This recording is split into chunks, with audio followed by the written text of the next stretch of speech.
Estimados amigos, una vez más aquí en Plataforma Democrática, el programa que nos permite enfocar la realidad del país desde un punto de vista plural y democrático.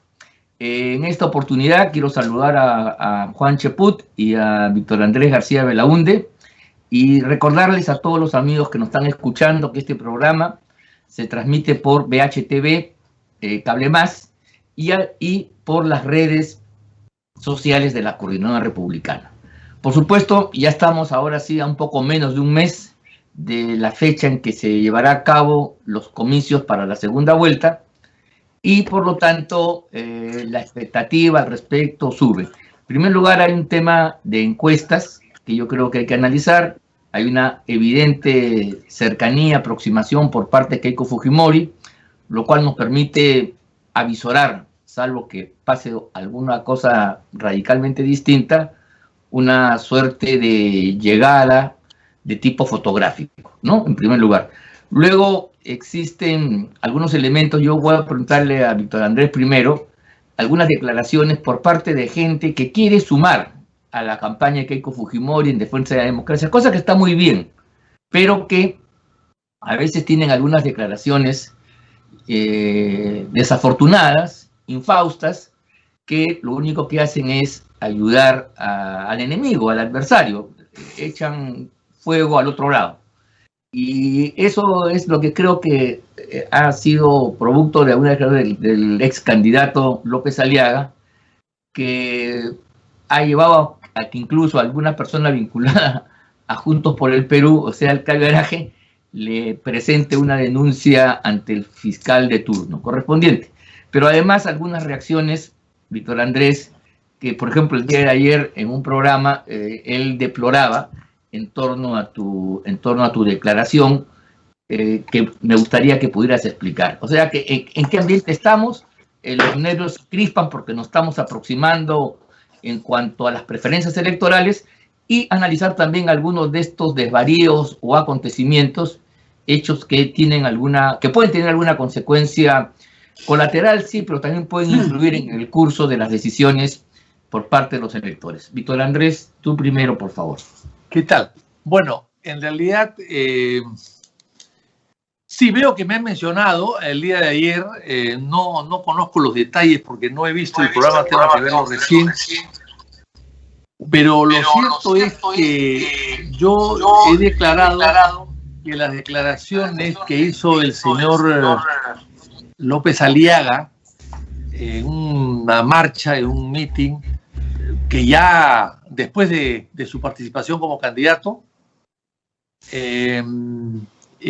anunciando la muerte de Cedrón y de Castillo, me pareció pues muy desafortunadas, ¿no? Muy desafortunadas. Además, ya no es candidato él. O sea, ¿qué cosa está haciendo, no? Si quiere apoyar a Keiko, me parece que es un apoyo ridículo, absurdo, contraproducente inclusive, ¿no? Y por otro lado, si hubiese estado en campaña, bueno, quizás se podría justificar el calor de la campaña, pero hay un calor que ya, en el caso de él, ya está enfriado, totalmente enfriado.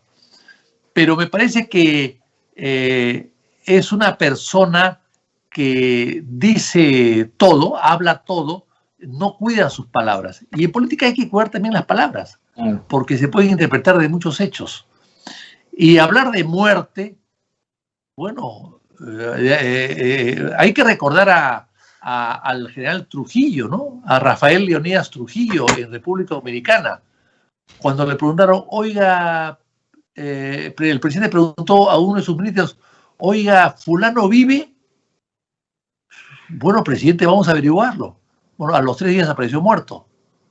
Entonces, es muy peligroso desde la tribuna política, candidato o presidente, estar arengando a las masas o refiriéndose a muertes, ¿no? Porque puede pasar lo que ha pasado con Trump en Estados Unidos, que él dijo, esto es un fraude, vamos al Capitolio, bueno, y fueron y lo tomaron.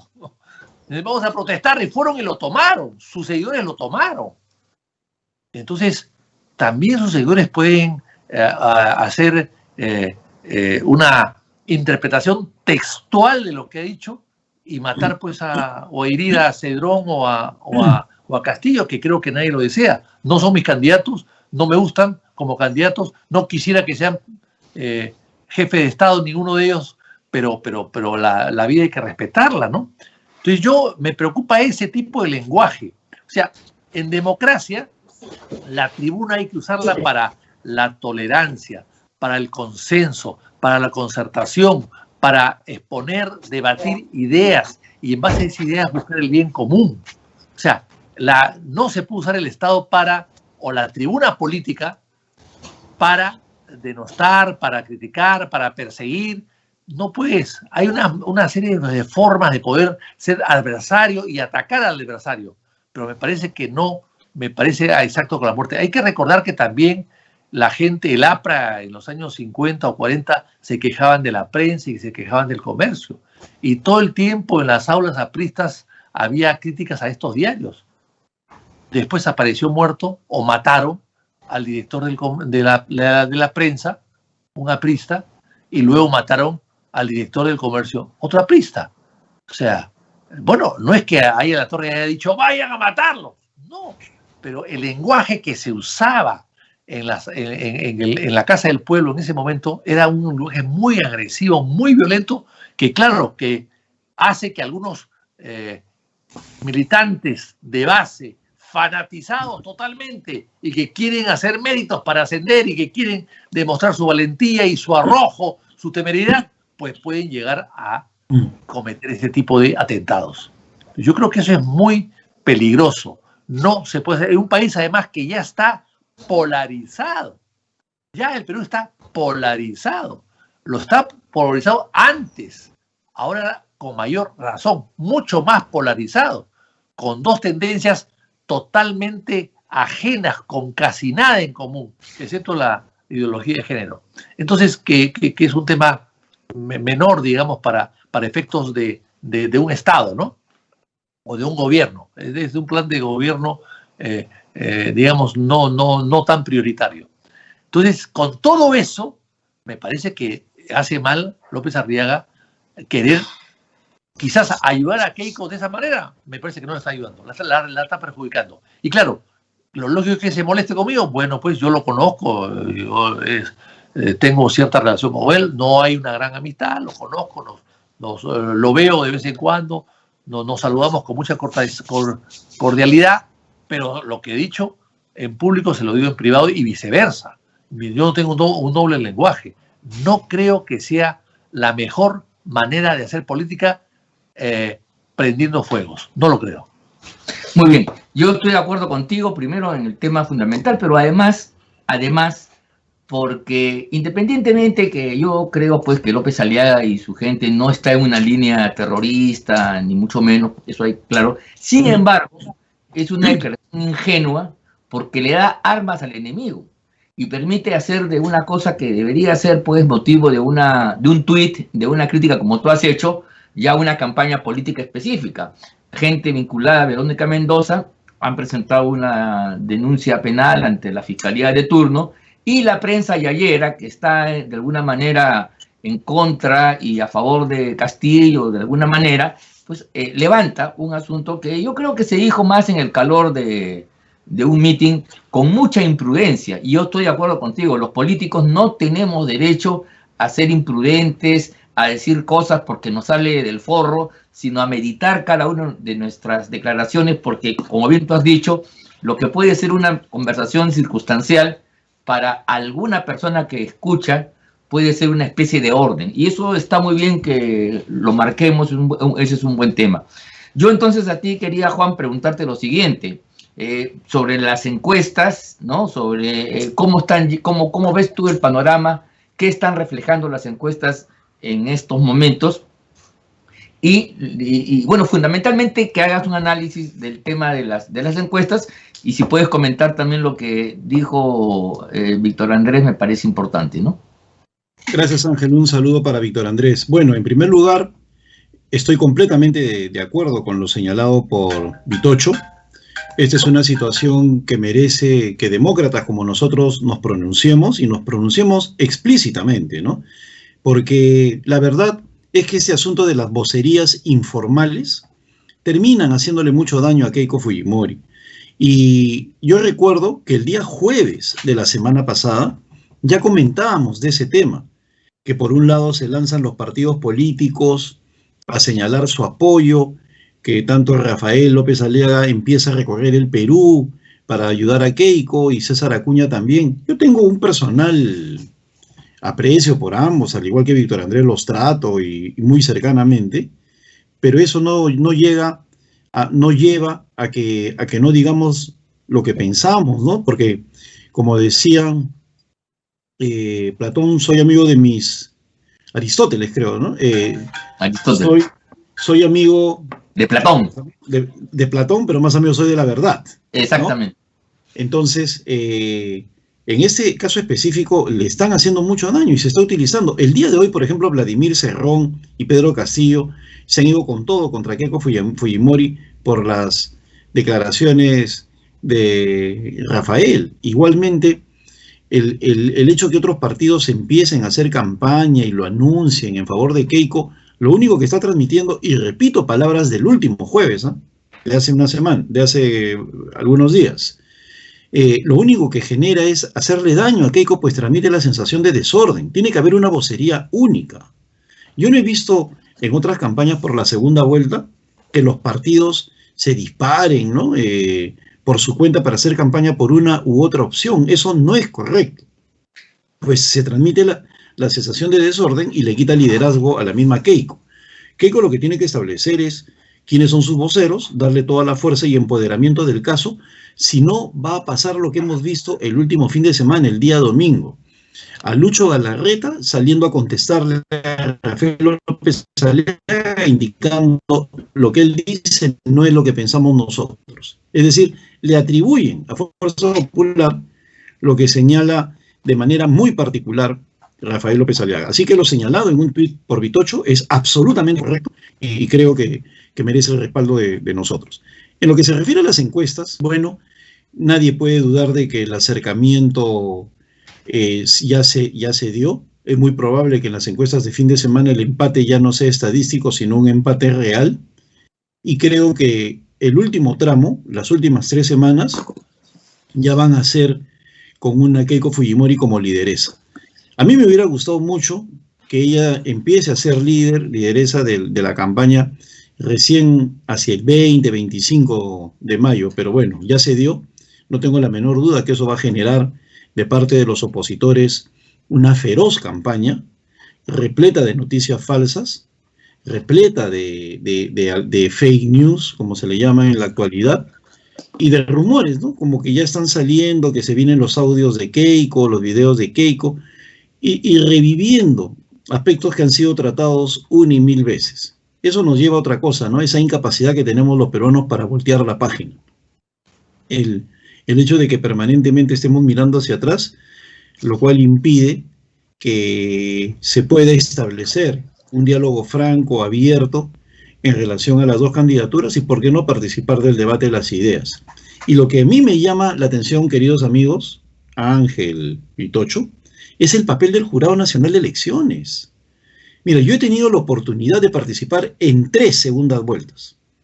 2 veces con Toledo y con Pedro Pablo Kuczynski.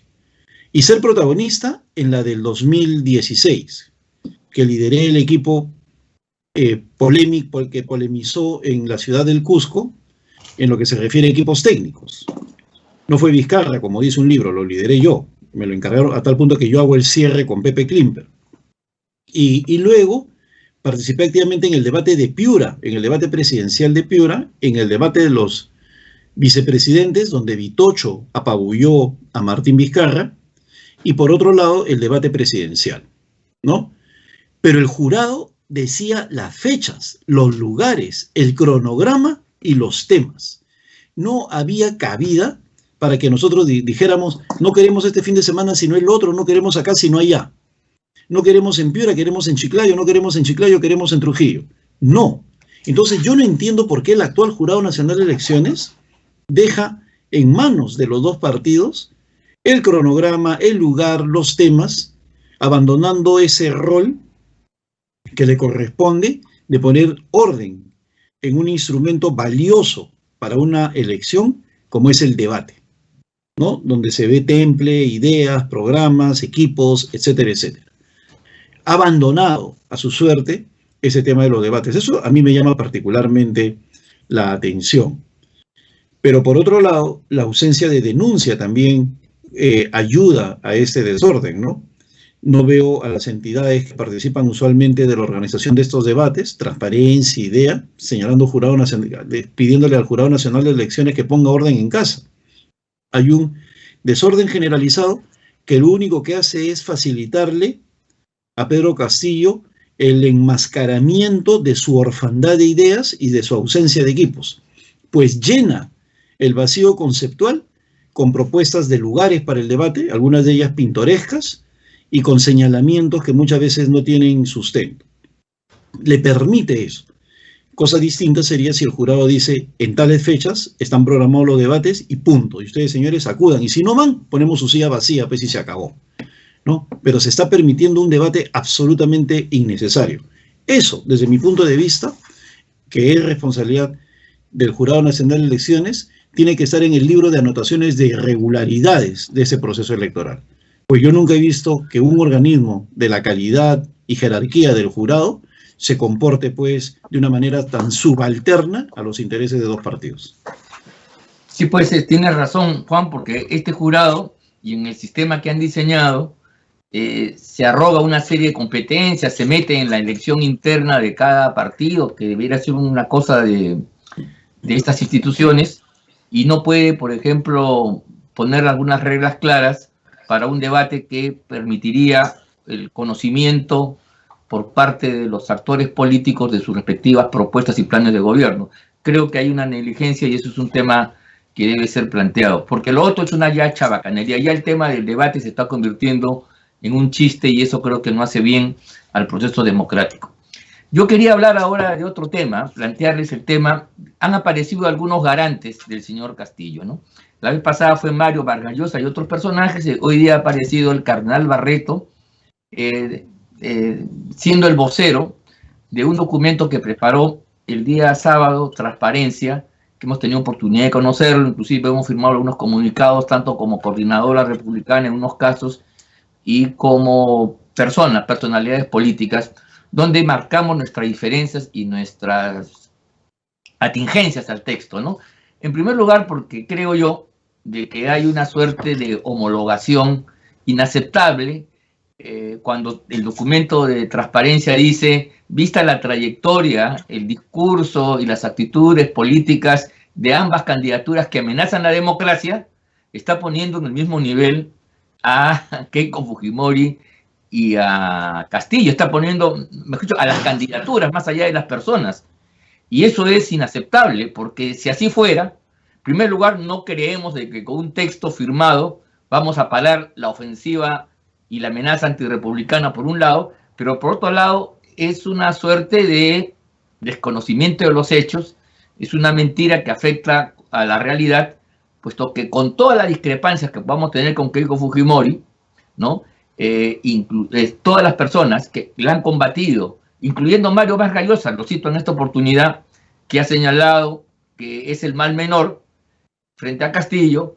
Obviamente lo que está en juego en estas no son los candidatos que nos gustan, no, sino está en juego si es que vamos a mantener de alguna manera el sistema constitucional republicano democrático o si vamos a saltar al vacío al estilo venezolano, como propone, y lo ha dicho expresamente Cerrón y el propio Castillo. Entonces no podemos decir que ambas candidaturas son exactamente iguales, ¿no? Ese es un asunto. Entonces yo quería preguntarte cuál es el rol, Víctor Andrés, de estas personas que fungen ahora de mentores, de reguladores, de garantes de Castillo, porque una suscripción, no sé si van a hacer una ceremonia especial o no, Keiko Fujimori ya anunció que la va a firmar, es una forma de decir, bueno, si tú firmas esto, ya pasas el examen y estás apto para ser presidente de la República. Entonces, todas las críticas que se le hacen por ser un peligro, un riesgo para la República, un poco quedan en saco roto frente a un texto firmado por los candidatos que dice todo lo contrario. Cuando sabemos que en la trayectoria de quienes militan en el campo de esta ideología de naturaleza totalitaria, realmente un papel no es sino un texto mojado en tinta y que no va a constituir en absoluto un obstáculo para hacer aquellas cosas que tienen que hacer. Si recordemos a Lenin en 1917, que luego de dar el golpe de Estado, acuérdense ustedes, se eligió a una asamblea constituyente para dar la constitución de una Rusia republicana, y como el partido bolchevique, su partido, quedó retrasado, no tuvo mayoría en esa votación, en esa consulta democrática, simplemente Lenin clausuró, abolió, disolvió, ¿no?, la asamblea constituyente y mantuvo un régimen autocrático, una dictadura al 100%. Víctor Andrés, al respecto, tu idea sobre estos intentos de Garantes, que lo que quieren en el fondo es endulcorar y hacer potable las determinadas posiciones políticas, ¿no? Las verdaderas posiciones políticas. Bueno, yo estoy muy decepcionado del cardenal Barreto, la verdad. Callado 50 años, y cuando lo hacen cardenal empieza a hacer locuaz y a opinar de política, como si fuese su especialidad, como si eso hubiese sido un observador de toda la vida. Y da la casualidad que sus opiniones han sido de respaldo a Vizcarra, total, de condena, respaldando a Vizcarra el cierre del Congreso, respaldando a Vizcarra en los referéndums, o sea, respaldando a Vizcarra en todo. Sí, pues. Y cuando han habido acusaciones graves de corrupción de Vizcarra, se ha quedado callado. O sea, para Barreto, Vizcarra no es corrupto. Para Barreto, Vizcarra no es coimero. Para Barreto, Vizcarra es un feligrés aplicado, constante y permanente y dedicado totalmente al bienestar común. Bueno, que lee el libro de Lagarto y ahí se da cuenta. Hay que mandárselo de regalo. Quizás Juan Cheput, que tiene contactos tan directos con las librerías, puede mandarle de regalo a Barreto el libro de Lagarto y que lo pueda leer. Yo creo que tiene que leerlo. Ahora, me parece el texto mal redactado. Es lo que tú dices, Ángel. Sí. Vista la trayectoria. ¿Cuál trayectoria? Sí, pues. ¿Cuál trayectoria? Porque Keiko ha sido congresista. Su trayectoria como congresista quizás es el único puesto público que ha tenido. Porque primera dama no es un puesto público, no es una función, no es rentado, es una cosa casi decorativa. Entonces, ¿cuál es la bancada del fujimorismo? ¿Actuó mal? Pues yo creo que era muy gritona. Pero, ¿qué cosa ha hecho la bancada del fujimorismo en el Congreso disuelto? Aprobó las reformas, claro. Aprobó la no reelección congresal, nada menos. Aprobó la paridad, la igualdad, la alternancia, aprobó una serie de cosas. No sé si a regañadientes o no, pero los aprobó. Lo único que no quiso acusar a Inostroza. Bueno, pues Inostroza sigue en Estados Unidos y todavía es un tema judicial, finalmente, que tendrá que decir la justicia si qué su grado de culpabilidad. ¿Y a quién más defendió? A Chávarri. Bueno, pues, pero por haber defendido o no acusado porque seguramente ellos pensaban que no habían pruebas suficientes, pero el hecho de no haber acusado a dos personas puede decir que la bancada o esa bancada tiene una trayectoria nefasta, una trayectoria de corrupción, de autoritarismo. No lo creo. Creo que han habido demasiados fujimoristas, es cierto. No todos tenían buena calidad. Hay gente de muy bajo nivel. Ellos no se imaginaban que iban a sacar tantos, 73 parlamentarios. Además, al final quedaron 50 o 55. Pero, ¿cuál es el pecado grave que ha cometido esa bancada? Porque las bancadas mayoritarias siempre se exceden. Se excedió la bancada mayoritaria de Toledo, la bancada mayoritaria de Adán García se excedió, la bancada mayoritaria de Humala se excedió. Oye, todos sí, lamentablemente las mayorías son así, prepotentes. Pero de ahí a justificar una disolución del Congreso y que el señor Barreto haya bendecido el golpe de Estado de Vizcarra, que sí es golpe de Estado, o sea, una negación fáctica, ¿por qué no lo hizo jurar a Vizcarra al día siguiente de la negación fáctica? Porque en negación fáctica no hay nada escrito, no hay nada, no hay un sustento constitucional. Entonces, si no hay nada, si hay un vacío, ha debido al día siguiente él plantear que jure Vizcarra, ¿no? Respetar las instituciones, que jure Vizcarra llamar elecciones, que jure Vizcarra irse el 28 de julio. No ha podido hacerlo. ¿Por qué no lo hicieron? ¿Por qué no lo hicieron? Ahora, en el caso de Castillo es diferente que Keiko. Keiko ha sido parlamentaria 5 años, congresista 5 años. Yo creo que los presidentes de la República deberían ser primero congresistas. Claro, yo sé que es una ilusión, es una utopía, pero los presidentes que han sido presidentes, pero antes congresistas, conocen el Congreso y lo respetan más, a pesar de las que pueden haber algún tipo de discrepancias. Belaúnde fue diputado, presidente después, no cerró el Congreso el 63-68. Y ese sí era un Congreso obstruccionista, no lo cerró. Él había sido parlamentario, ¿cómo podía cerrar el Parlamento si él conocía el juego político y democrático que existe en el Parlamento?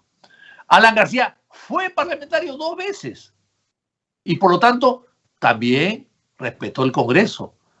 Quiso estatutar la banca, logró aprobar su absurda medida en diputados, pero respetó la decisión del Senado y no se avanzó más. La respetó. ¿Por qué? Porque había sido congresista antes. Conoce el juego democrático, conoce las reglas de juego. En el caso de Keiko, deseo que si llega a ser presidenta de la República, habiendo sido parlamentaria antes, conozca el Parlamento, lo conoce, lo sé que lo conoce, porque he compartido con ella curules en la Comisión de Economía durante 5 años. Yo estoy seguro que ella va a estar convencida de que tiene que respetar el Parlamento, a pesar de que le sea hostil. Si es que llega, en el supuesto caso que llegue, por supuesto, ¿no? Pero no recuerdo que haya otros parlamentarios que han sido presidentes en el pasado, reciente. No lo fue Odría, no lo fue Prado, Paniagua. no lo fue... ¿Ah? Paniagua, te olvidaste. Ah, bueno, perdón, Paniagua, sí, tiene razón, Paniagua, pero claro, él surgió del Parlamento, ¿no? Paniagua surgió del Parlamento, es una figura un poco diferente. Pero no, ni Leguía, ni Pardo, Manuel Pardo fue después parlamentario, primero fue presidente y después fue parlamentario en el siglo XIX. Pero no recuerdo, habría que hacer la historia de los presidentes y saber quién más de los 3 que he mencionado, de los 4 que he mencionado, puede haber sido presidentes de la larga lista de presidentes que tiene el país. Bueno, también habría que hablar pues de Sagasti y de Merino, finalmente, ¿no? Aunque el origen es diferente, ¿no? Entonces yo creo que es muy importante. Castillo no ha sido profesor de universidad, de escuela secundaria, ha sido profesor de escuela primaria. O sea, él es un hombre que tiene capacidad para enseñar a leer a los niños de 5, 6 o 4, 6 años. Tiene capacidad para eso. Pero el Perú ya sabe leer. En el Perú la mayoría ya sabemos leer, ya hemos aprendido a leer. Y por lo tanto no tenemos por qué de ninguna manera estar haciendo este tipo de juramentos. Además, el juramento, según decía Pitágoras, el juramento es una cosa de dioses, de los divinos. Tú jurabas es un tema de divinidad. Tú jurabas ante los dioses una promesa de que algo no ibas a hacer o algo sí ibas a hacer. Esa es la juramentación. Pero viene de los griegos, viene de los egipcios. Y el mundo católico, el mundo cristiano lo adoptó como propio. Tú juras hoy día ante un solo Dios. Pero en esa época jurabas pues ante cualquier diosa o, en fin, cualquier cosa jurabas. Entonces, yo pensar que el juramento hoy día es divino, pensar que porque vas a jurar ante alguno de los dioses del Olimpo puedas tú cumplir con tu promesa, me parece que es una ilusión también tonta, ¿no? Muy tonta. Y en el caso de estos señores que han promovido esto, insisto, nunca le exigieron nada a Vizcarra, que a mí me parece que ha destruido o terminado de destruir la gobernabilidad, la confianza, la credibilidad de la clase política en el pueblo peruano. Muy bien, esa es una buena referencia, efectivamente. Esta gente mide las cosas con ópticas distintas, tiene una vara métrica que mide diferente y revela pues en el fondo, más allá de su afán de ponerse por encima de los protagonistas, aparecer como un poder superior, no pueden ocultar su corazón, su vocación, su sentimiento a favor de determinada opción. Y creo que eso es una cosa que no deberíamos permitir. Felizmente, más allá de la candidata Keiko Fujimori, que tiene sus razones más bien tácticas, políticas para quizás firmar o no, quienes estamos en una posición independiente frente al proceso, sí tenemos la obligación de hacer la crítica correspondiente como lo estamos haciendo. Yo quería a ti, Juan, preguntarte lo siguiente. Se habla de los equipos de gobierno que tiene Castillo, no. Pero es verdad que Castillo finalmente no necesita mayor equipo de gobierno porque su propuesta principal era refundar el Estado y una nueva constitución y a partir de ahí recién gobernar. Pero las alianzas que él viene tejiendo, que me parecen legítimas, yo no las cuestiono, con Verónica Mendoza, probablemente con el cura Arana, con UPP de Antauro Humala o de Vega, qué sé yo, son alianzas legítimas, son grupos que tienen un pensamiento, un sentimiento, una visión similar y entonces, más allá de sus diferencias, que eso siempre existe, convergen, pues si se ponen de acuerdo ante un hecho concreto que es la posibilidad de asumir el gobierno del país. Eso no tiene nada de extraño, no debe sorprender. He visto unos editoriales de algunos que se rasgan las vestiduras. No, pues en el fondo, más allá de las palabras y las tácticas secundarias que se procesan en épocas distintas, hay una afinidad común que es lo que lo lleva. Pero yo te quería decir lo siguiente.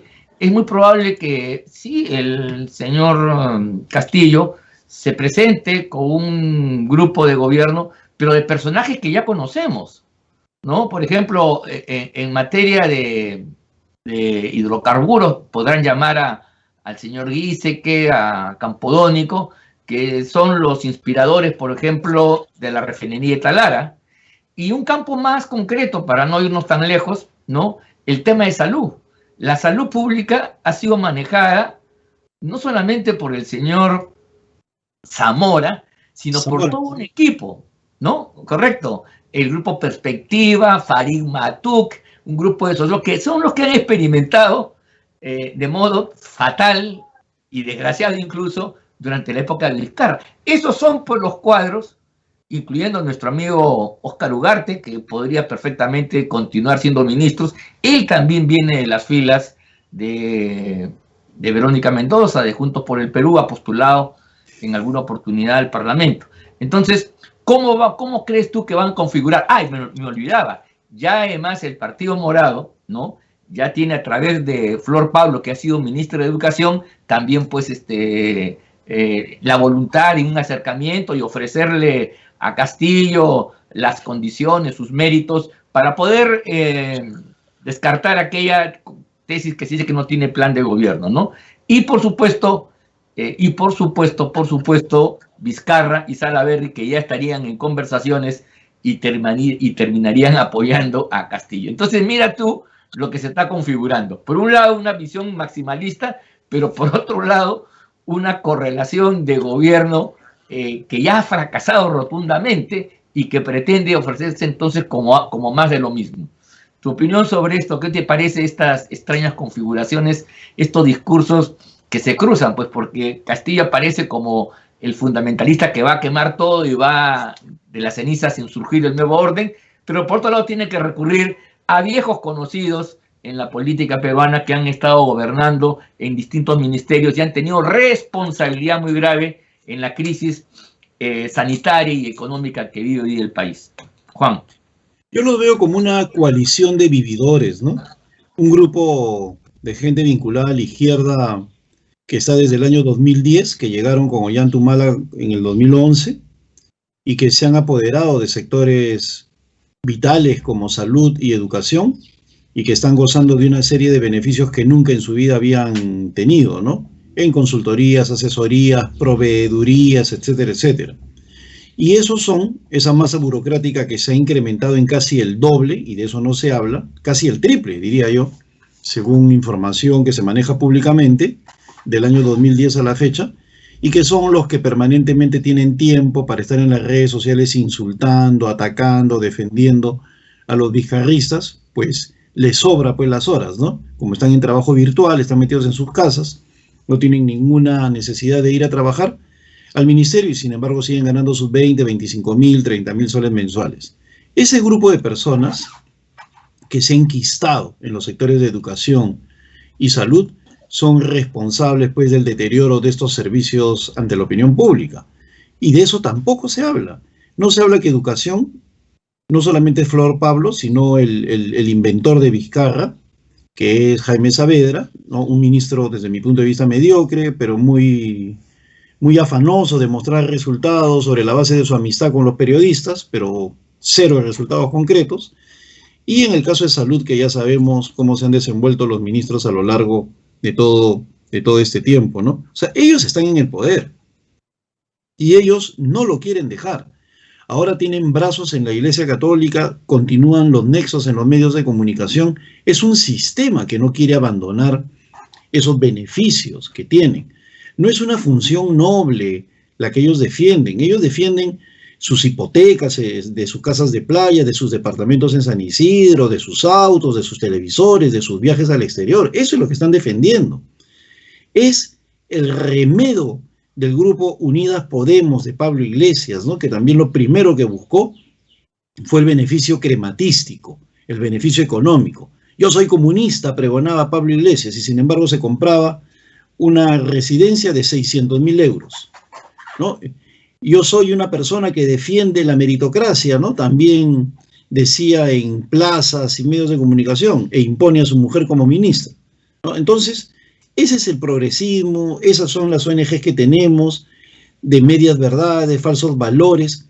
Por ejemplo, Transparencia, la Coordinadora Nacional de Derechos Humanos, todas esas entidades se pasan la vida poniendo líneas rojas a la sociedad.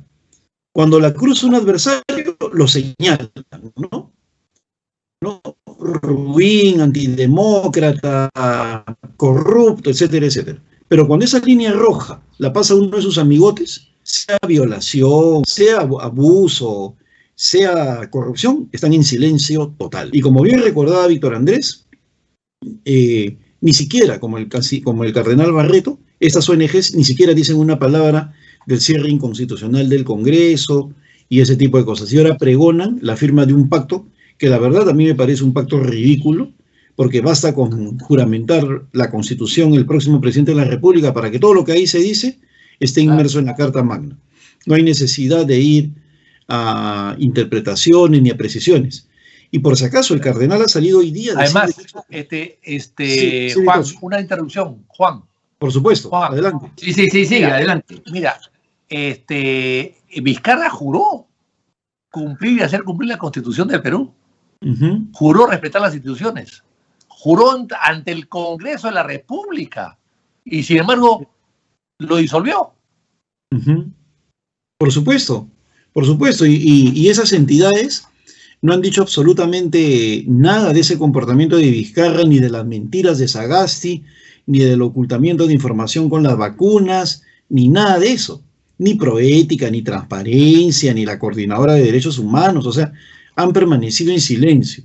Y ahora se aprovechan de la falta de políticos en los medios de comunicación, ¿no? Y porque sigue la censura para imponer la necesidad de un juramento que la verdad no sirve absolutamente para nada.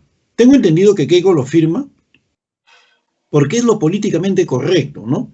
Pero desde mi punto de vista ninguno de los dos debería haberlo firmado. Además es muy sospechoso que lanzan el comunicado y Pedro Castillo y Vladimir Cerrón de inmediato dicen yo lo firmo, ¿no? Para poner en offside a Keiko. Claro, ¿no? esa era o sea, la idea. el ABC de la política, ¿no? Ya lo Esa firmaron, era la idea. Keiko no quiere, ¿no? Y por lo tanto la obligan a firmar. Hasta el mismo. Juan, otra institución han podido pedirle también que jure a Castillo que no va a amnistiar a Cerrón, por ejemplo. Por supuesto, ¿no? Pedirle que está eso. sentenciado. Así es, pero sin embargo en ese caso no hacen ningún tipo de exigencia, ¿no? Y la comparación que hace el cardenal Barreto y que nos recordaba Vitocho ya tiene límites febriles, pues no, o sea, la verdad, porque hay una ausencia de debate público y simplemente están buscando que se consolide una posición de endulzamiento del candidato Pedro Castillo, con el propósito de poner a sus cuadros, ¿no? a esta coalición vizcarrista que continúe en el poder, porque en el fondo yo creo que Castillo no es otra cosa que un títere del vizcarrismo. Ver las pintas que hay a nivel nacional, o sea, son pintas costosísimas. ¿De dónde sale ese dinero? ¿Quién es el que está avalando esa campaña? O sea, ¿quién es el que está manejando su propaganda en las regiones? O sea, es una candidatura con dinero, no tiene nada de pobre esa candidatura, ni de humilde ni de sencilla. Es una candidatura con mucho dinero.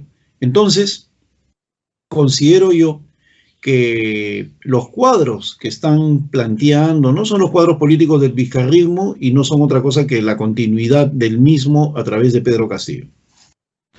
Bueno, muy bien, hemos llegado al final de este programa. Creo que las opiniones de ambos han sido sumamente valiosas para que los amigos que nos escuchan puedan sacar conclusiones.